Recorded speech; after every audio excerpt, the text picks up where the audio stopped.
Hello, and welcome back to Wrestling in Mom's Basement. This is going to be the Monday Night War review episode for April 1st, 1996. I, of course, am Pac Young. This gentleman to my right is my co-host, Joe Venuto. Wrestling 12 results. The Mighty Dons defeated Godless to win the WWE Tag Team Championship Tournament. Bulldog win Vader, defeat Ahmed, Jake, and Yoko. Steve Austin defeat Side Vega, Ultimate Warrior defeat Helmsley, Undertaker defeat Diesel, Ryan Piper defeat Goldust in the Hollow Backlot Brawl, and Shawn defeat Bret Hart 1-0 to win the WWE Championship. In overtime. Episode 153 for Raw. Comes from the Orange Pavilion in San Bernardino, California. Vince and Lawler started off narrating a WrestleMania recap that abruptly ended for some reason. And then I noticed they were still using the original Raw theme. Still in this one. Yeah. Even though they changed it up for a while in 95. They're back to the original now. Mankind defeated Bob Holly, started off in 3 minutes. It was a debut, Mrs. Foley, Baby Boy. Yeah. Mankind kicked Holly's ass early, celebrated by ripping his own hair out, which was certainly what he was saying at the time. They go outside, Mankind drops Holly and Abraham on a hot shot. Mankind was doing all of his weird noise making while working Holly. He then applies the Van Claw and Holly gets up. I think this is probably going to end up being the most memorable moment from this episode of Raw. Yeah. Just the debut of Mankind, and I thought Foley played his part perfectly. Just being the new deranged character and pretty much being something that we've never seen in WWE before. Yeah, it was a squash match, but a relatively effective debut. He's also the first guy to have different win music. Yeah. Because I loved his post-match symphony. Last time on WrestleMania, Mark Miro made his debut and was interviewed. Hunter showed up with Blame his valet, Sable. Hunter and Miro got on their roll. Tonight, Sable's in the front row. Mark Miro's debut in later in the year. Mark Miro defeat Isaac Yankem DDS in 4 minutes. There was 2 debuts in one night. This tried to put the first ever post... Technically 3. Yes. Oh yeah, Mark Miro was next up. I knew you were going to do that. Apparently, the post-Mania roll effect started with 1996. Yeah, who knew? Right off the bat, Miro was on the high-flying road playing to the Wild Man gimmick. He had a somersaulted outside and flying head scissors. In the early stages, Yankem nailed a big clothesline while Hunter comes to King of the Total Sable, who wants to hear none of it. Yankem stays on offense for a bit and isn't very pretty. It's amazing how in a year and a half, gimmick changed those wonders for in-ring skills. Maybe it was cosplaying as Nash that actually helped him with his in-ring skills, believe it or not. Maybe.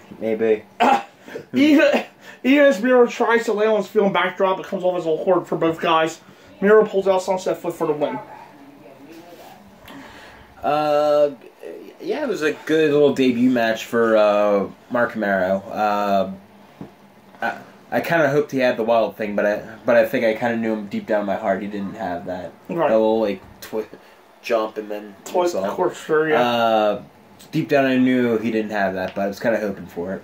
But still, I thought it was a solid opening, a solid debut showcase for him. Yeah, this had potential, if you know what both guys can actually do. Yeah. But it was kind of sloppy at times, and Yankem's offense was dire at this point. Oh, yeah. After the match, Miro saved Sable from having to listen to Hunter Helmsley, Vignette, Ultimate Warrior's back, if anyone cares. Non-title match, the WWE Tag Team Champions, the Mighty Dons, with Sonny defeated Adam Montoya and Barry Harwood in 5 minutes. The Mighty Dons won the belts because Sonny flashed her Slammy Award-winning buns at Phineas last night. Why were you pointing at your chest when you said that? Because I'm not pointing to my ass. You didn't have to put it anywhere. I have to. Think of Sonny 96 and think of me. Okay. Vince informed us that a rematch has been signed for Inner House, usually. This is to start Sonny basically beating the Tag Team Champions for a long period of time. Yeah. Montoya gets to start for his team and has some already exchanges with both Skip and Zip. Horowitz gets the upper hand on Zip and tags Montoya works the arm. A blind tie puts the champions back in control until Montoya suplexes Skip to the outside and follows with a splash. Horowitz then has a small package that Sonny distracts the referee. Skip nails a German for 2, by the way, all 4 guys were actually working pretty hard. Yeah, they were. And then Skip hits his off the top and Zip finishes off with the whoopee cushion. I'm guessing you're using the move that doink. Yeah. That's That's what they call it, but yeah. Yeah, it was a very well hard-worked match from the four guys. Good stuff. Good stuff all around. Yeah, this was probably my favorite match. My match tonight on Raw. Much better than I expected. All four men had to work in boots on and pulled out some good spots. Vince McMahon brings out the leader of the new generation. The new WWF champion Shawn Michaels, Shawn Panders to the fans, and thanks him for all their help. Vince brings up a match between Shawn and Luger next Monday on Raw. During that match, Diesel will be on commentary. Before talking about Diesel, Shawn puts over Brett, says that he believes all the best there is stuff after last night. As Michaels told us, Vince was gushing like as kids seeing their first crush. Yep, Vince definitely had the hots for Shawn Michaels in 1996. I can see why.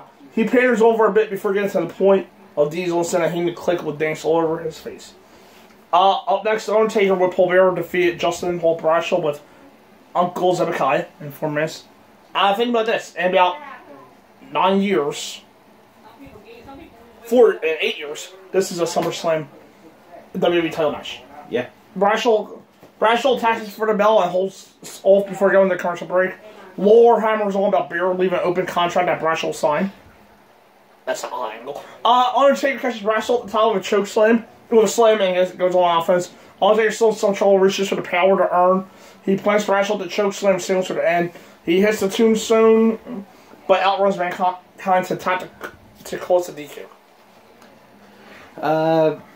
Yeah, it was a fine match while it lasted. Well, it wasn't necessarily anything to blow you away. But I think the bigger story is the aftermatch beatdown. Yeah, there was nothing to the match before the finish, and Mankind continued to be on Undertaker, knocking him outside. He throws Undertaker to the steps and delivers and also Captain's elbow of Abram. Mm-hmm. He makes his own noises while applying the mandible and calls the Undertaker passed outside the show. Yeah, that'll definitely stick with you a lot longer than Taker versus Justin Hawk Bradshaw. Right. Nitro, episode 30, from the Convocation Center in Cleveland, Ohio. The Giant was Jimmy Hart and Sting wrestled no contest in 2 minutes. Show opened with these two just across the ring from each other. Yeah. So impromptu match time, I'm guessing.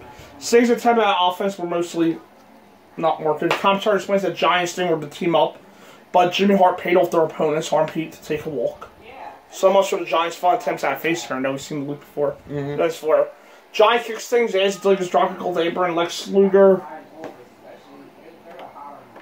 Okay. Lex Luger shows up and enters the ring, and for some reason, refers the match out. Yeah, this is pretty much we're on before Raw in 5 minutes. We're on before Raw for 5 minutes.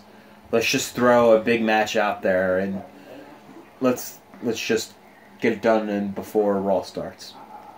It wasn't a match. It was odd all around though. After the intro video plays, literally, they showed footage of Jimmy Hart panel for me. On this triangle match, the Steiner brothers defeat the Nasty Boys and the Road Warriors. For the first time ever, we have a triangle match on Nitro. The 3 teams spent most of the match just clubbing away each other. In fact, that's literally how it began. Yeah. Rick and Knobs literally just wailing each other. Rick wears down Animal with a crossface, punches right in front of the camera. Sal comes in, just suplexes the hell out of Animal. While this chaos ensues, Bobby Keane talks about the upcoming Lethal Lottery Slammer. I know that was a pay-per-view you love. Oh yeah, so good. Shortly after, Hulk turns Rick inside out with a shoulder block. Rick ends up getting worked over a while as he takes his abuse out. He gets to open the tie when Scott is stupidly standing in the ring instead of the apron. He finally gets it out, but it's a really hot time. Mongo just wants to see what happens if 2 teammates become illegal men against each other. The crowd was pro LOD. As things break down for about the 4th time. And by the way, that's what they were literally chanting, not Road Warriors. Nah. The actual WCW name from not the trademark WWF. LOD. Yeah. Paul McGarry run out. They send Knobs under the ring. While Johnny Grunge, dressed as Knobs, slides in and plays dead so Scott can pin him and win. Yeah, definitely a unique ending to the match. Yeah. Not necessarily good, but unique. The match, it was just fine. Look at you complimenting the Road Warriors as a week. Steiners. Just fine. Steiners? Yeah, it's mostly the Steiners. Well, that one match was really good. Yeah, the Steiners have actually been on a little bit of a roll. And I thought their parts were interesting, but what the teams they had to work with. The match was just a whole lot of clubbing and brawling.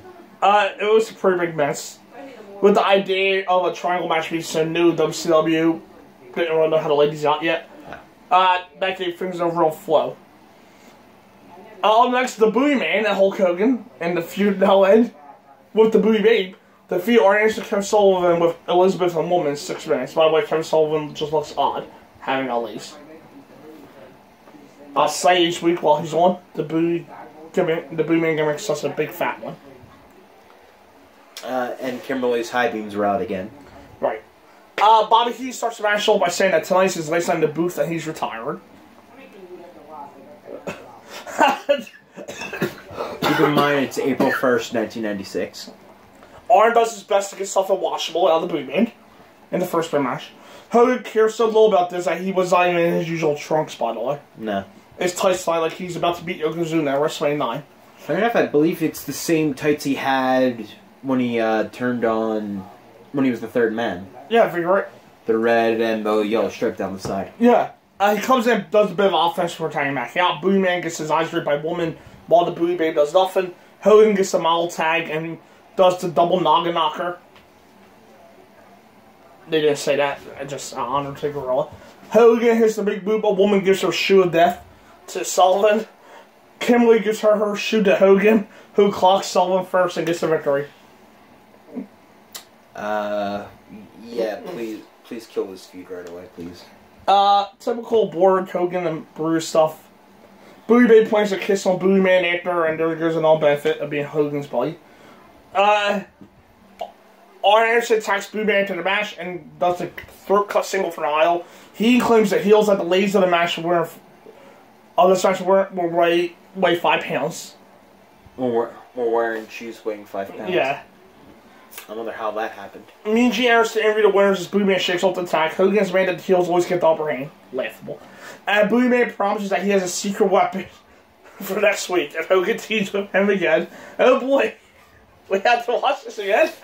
Oh, hot damn. And main event, WCW World Title Championship, Ric Flair with Elizabeth and Woman defeat Lex Luger in 10 minutes. This is kind of a big time main event. Yeah, it is. But I got absolutely no hype all night. So, good job. Flair stops a hit on Deborah McMichael, even though he has 2 ladies on his arm already. Arguably better looking. So, yeah. Classic. Well, it's Ric Flair, so. Classic Flair stole in the early stages. Luger press him and judged by his performance and crowd reaction so far. He might as well have been full-fledged babyface by this point. Luger slides up at the top, calls him to go outside, take a little power. 1 second. Flair lights him out with chops on him. Luger come back with right hands and another press slam and hit his screaming clotheslines. Luger tries to chase all the valets, but they return quickly. Flair turns around, starts wearing on Luger before applying figure 4. Luger turns over using wrestle physics and puts the pressure on Flair, breaks it. As Luger begins to rally, Elizabeth distracts the official, and Woman steals a hot coffee from a fan. Luger sees her come up, the stash of still applies a torch rack, so Woman enters and throws the coffee in his face, and Flair rolls Luger up to steal it. Yeah, this is my match of the week. Flair also seems to be another one in WCW that's just on a roll. Yeah. And he also seems to be having a lot of fun with his title reign as well. Yeah. Where he literally has 2 valets, Woman's beating people with shoes, and he's just the psychotic Ric Flair that you know and love. Mm-hmm. But he and Luger worked pretty well together and turned into a fun outing. Yeah, pretty fun match here. And now Mark on their best work from the 90s, early 90s. But Flair continues to consistently pull in good matches on a weekly basis. Before we go on the air, Bobby Heenan shake Mongo's and Bishop's hand on his last night. But wait, April Fools. Low Nitro next week due to a TNT movie premiere, so we'll have 3 episodes. Yes. Raw, I'm giving this because of the legacy. This Raw will leave. I'm going to give it a 7 for the memorability of it. Yeah, I think it's a fair grade. Because for me, it worked on many levels. They matched maybe 2 new stars. 3. Forget about Mark Mara. Yes. Road did a great job establishing Mankind as a big-time player. The Shawn Michaels program was anything special, but gave the new champion some shine. And that's still kind of pay-per-view defense. Then there was a tag match, which was better than expected. And it was the first post-Mania role to feel like a bit of a big deal.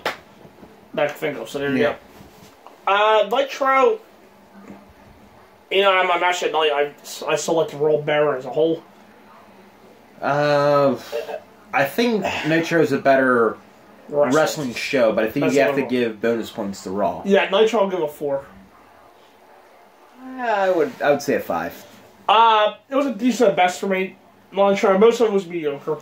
But outside the Hogan tie match, none of it was really bad. Yeah. No, the Triangle match wasn't as good as it could have been.